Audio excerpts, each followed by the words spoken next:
Hola amigos, soy Lisa Vukovic y les doy la bienvenida a mi canal. Hoy hablaremos del poder de la imposición y la pérdida de lo sagrado como partes de una misma cadena. A lo largo de la historia, de nuestra historia, los procesos de dominación han seguido un patrón recurrente que pocas veces somos capaces de reconocer porque nos están ocurriendo. Cada vez que un nuevo orden, sea religioso, político, económico, cultural, se dispone a ocupar un territorio, no se limita a conquistar por la fuerza bruta, sino que emprende una tarea mucho más sutil y profunda, la transformación de la memoria colectiva, la demonización de todo lo anterior y la imposición de una nueva verdad que se presenta como la única posible. Este mecanismo, perfeccionado a lo largo de milenios, no solo ha moldeado las civilizaciones, sino que ha conseguido algo aún más devastador.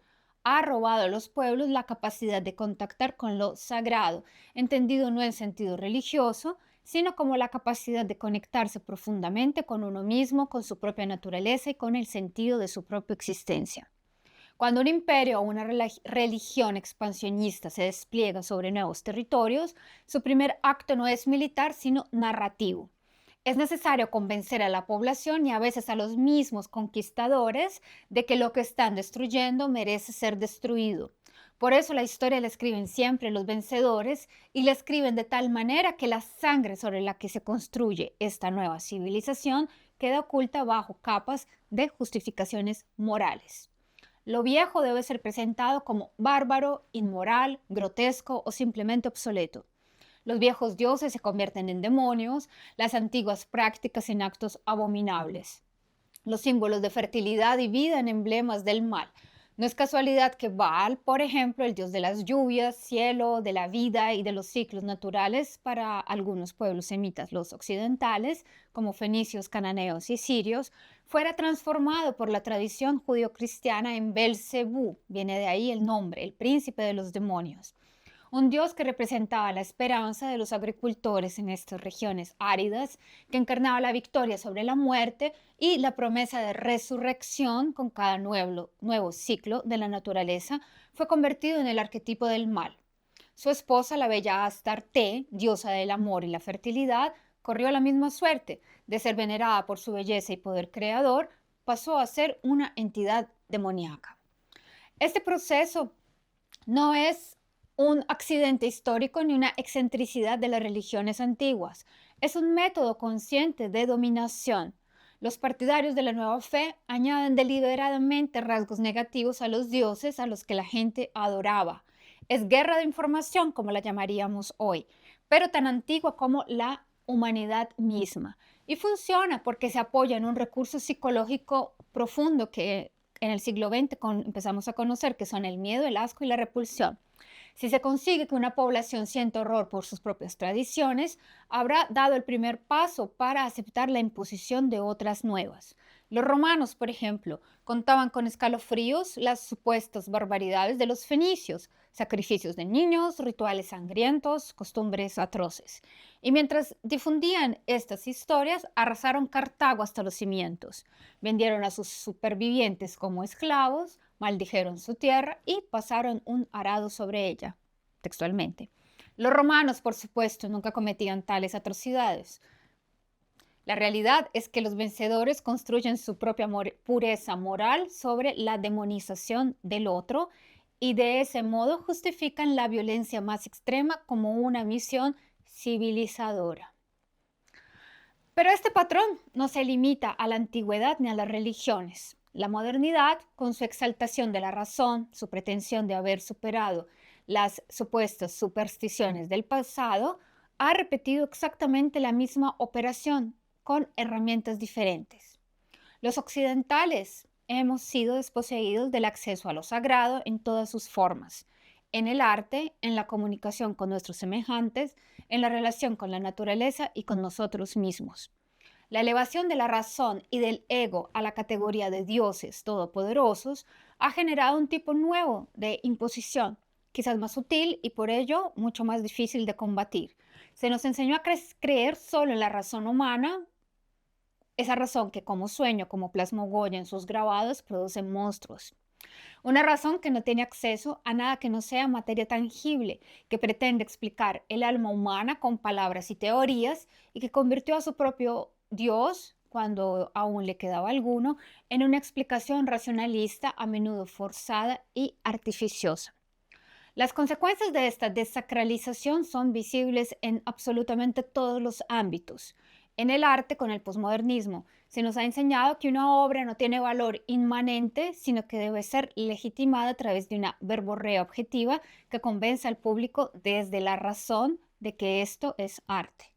Ya no importa la experiencia estética, el vértigo ante la belleza, la conmoción del alma. Todo se reduce a discurso, a explicación y a teoría. En la religión hemos asistido a la multiplicación de iglesias que ofrecen un Dios al alcance de la mano, sin rituales de iniciación, sin exigencia de transformación personal, individual, sin una lengua especial para comunicarse con Él, sin cantos afinados, sin el esfuerzo de querer aprender más, de vestirse con dignidad, de prepararse para el encuentro con lo sagrado. La música es popular y mal tocada, las oraciones se olvidan, el ritual es vacío. Y detrás de esta aparente democratización, lo que se esconde es la pereza profunda, la pereza de transformarse a uno mismo, de trabajar sobre el propio carácter, las cualidades, dedicarle tiempo y esfuerzo a esta elevación espiritual. Es más fácil cambiar los conceptos estéticos y éticos que trabajar para alcanzarlos. El capitalismo, paradójicamente, ha sido el gran aliado de esta nivelación hacia abajo. No el comunismo, como a menudo se cree y se dice, sino el capitalismo que necesita que todos seamos iguales para poder vendernos los mismos productos. El mercado no puede permitirse desilusionar a los que no tienen talento, a los perezosos, a los que carecen de tenacidad o de valores. Todos deben tener su oportunidad de ser estrellas, aunque sea por 15 minutos. Vende más quien pinta florecitas y gatitos que el artista que pasó toda su vida explorándose a sí mismo. Venden más las iglesias que ofrecen a Dios como un servicio de emergencia para conseguir dinero, salud o un auto que aquellas que exigen un cambio interior. Dios se ha convertido en un producto más como el arte, que es intercambiable. Buda, Vishnu, Alá, Krishna, da igual, porque lo que importa no es el camino que el individuo recorre hacia sí mismo, sino la frase célebre que se cuele por internet, la sabiduría para dummies, la espiritualidad de usar y tirar. El pensamiento racionalista nos ha despojado del sentimiento de ser nosotros mismos seres sagrados. Nos ha enseñado a vernos como máquinas biológicas, como conjuntos de neuronas y hormonas, como engranajes de un sistema productivo. Y al perder la conciencia de nuestra propia sacralidad, hemos perdido también la capacidad de respetarnos y amarnos a nosotros mismos y por lo tanto de respetar y amar al mundo. Los que se apartaron de la religión judeocristiana buscaron refugio en la ciencia, convirtiéndola en la nueva diosa, concebida como una verdad absoluta por encima de cualquier relación histórica o social.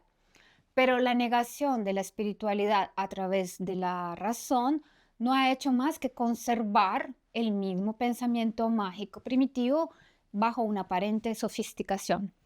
No se le ha conseguido al ser humano no se le ha concedido al ser humano el valor que merece como ser íntegro e integrante de la naturaleza y del universo.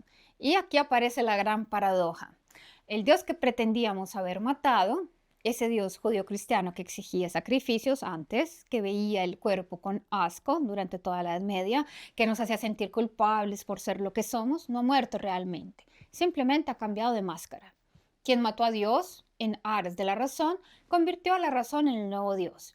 Quien elevó la ciencia como verdad absoluta, la convirtió en un ídolo tan rígido y castrador como el anterior. Quien buscó en Buda una justificación para menospreciar el mundo o huir de él, en Krishna una coartada para proyectar su propia violencia, no ha hecho sino repetir el mismo patrón. Buscar fuera de sí mismo una autoridad absoluta que lo exima de la responsabilidad de transformarse. Y los ejemplos son interminables. La búsqueda de religiones y dioses exteriores solo sirve para encubrir el menosprecio hacia los otros y hacia uno mismo, sin exigir una transformación real.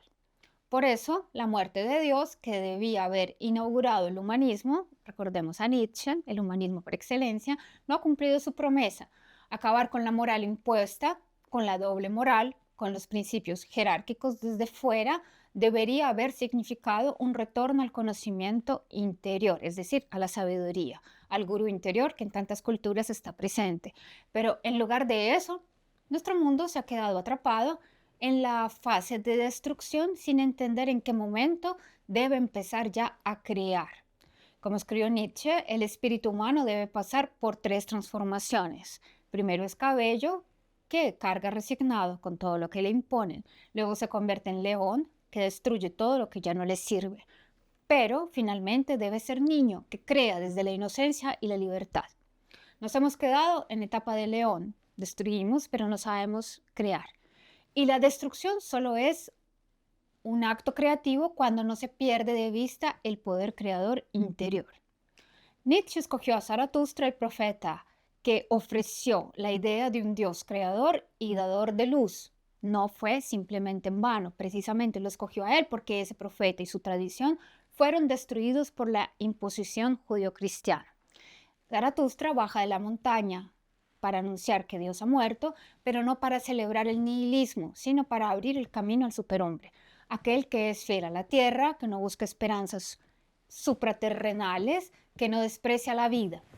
El superhombre es en el sentido de la tierra y consiste en encontrar uno mismo lo sagrado, en reconocerse como parte de la naturaleza y del universo, en amar la vida con todas sus contradicciones. El verdadero camino del ser humano no está en cambiar de ídolos, sino en encontrarse con lo que hace parte de su todo, su ser animal, su ser universal y al mismo tiempo su ser individual, único e irrepetible. Los pueblos semitas con el judeocristianismo, sobre el que se basó nuestra civilización occidental, no vieron nunca al ser humano como un valor en sí mismo. Su desprecio por el cuerpo como un estorbo para alcanzar la eternidad, su posición con lo inmaculado, con Dios, contrasta con la noción de los pueblos arios antiguos. El señor del bigote quiso deformar toda esta concepción, pero hablo aquí de eslavos, indios antiguos, persas antiguos, que concebían al ser humano como un todo, cuerpo, alma, como un todo también parte de Dios. El cuerpo, a diferencia del hinduismo más tardío o del budismo, no es considerado algo ilusorio, sino un instrumento al que la sabiduría y la bondad apoyan, construyen, y que permite al ser humano hacer el bien, haciendo de sí mismo, su cuerpo y su vida un templo, un fuerte al que los dioses entran para descenderlo. Sin embargo, la introducción de nuevos conceptos filosóficos en nuestra cultura solo ha llevado a desastres. Un ejemplo es cómo la liberación de los prejuicios sociales, religiosos y culturales nos ha llevado a adoptar los nuevos prejuicios ahora impuestos por los medios de comunicación que difunden información, solo información, sin conocimiento. Durante toda la historia solo hemos cambiado de dioses sin reconocer nosotros mismos lo sagrado que permitiría amarnos por encima de todas las cosas y amar al prójimo como a nosotros mismos. Ese es el humanismo auténtico, no un elogio del egoísmo, sino la constatación de que solo quien se respeta a sí mismo puede respetar a los demás, y repetimos, y solo quien se reconoce como ser sagrado puede reconocer la sacralidad del otro, de los otros y del mundo en el que vivimos. El poder conceptual, ese poder que opera desde las sombras moldeando los relatos y las emociones, ha utilizado durante siglos el miedo, el asco y la repulsión para manipular a los pueblos. Lo hizo cuando demonizó a Baal para imponer un nuevo dios. Lo hizo cuando Roma presentó a Cartago como un imperio de bárbaros sanguinarios. Ejemplos hay muchísimos durante toda la historia. Cuando hoy se vende espiritualidad de consumo y una razón desencarnada que nos desconecta de nosotros mismos. Pero conocer este mecanismo ya es el primer paso para desactivarlo. La tarea de nuestra época, de nosotros en esta época, tal vez la más importante, consiste en recuperar ese contacto, en aprender a distinguir entre los relatos de dominación y la verdad de nuestra propia experiencia, en atrevernos a ser niños después de haber sido leones. Y solo así, fieles a la tierra y a nosotros mismos, podremos construir un nuevo mundo donde la imposición ceda al paso al encuentro y la demonización sea reemplazada por el reconocimiento de la dignidad sagrada de cada ser humano. Bueno amigos, eso es todo por hoy. Nos vemos la próxima semana. Chao.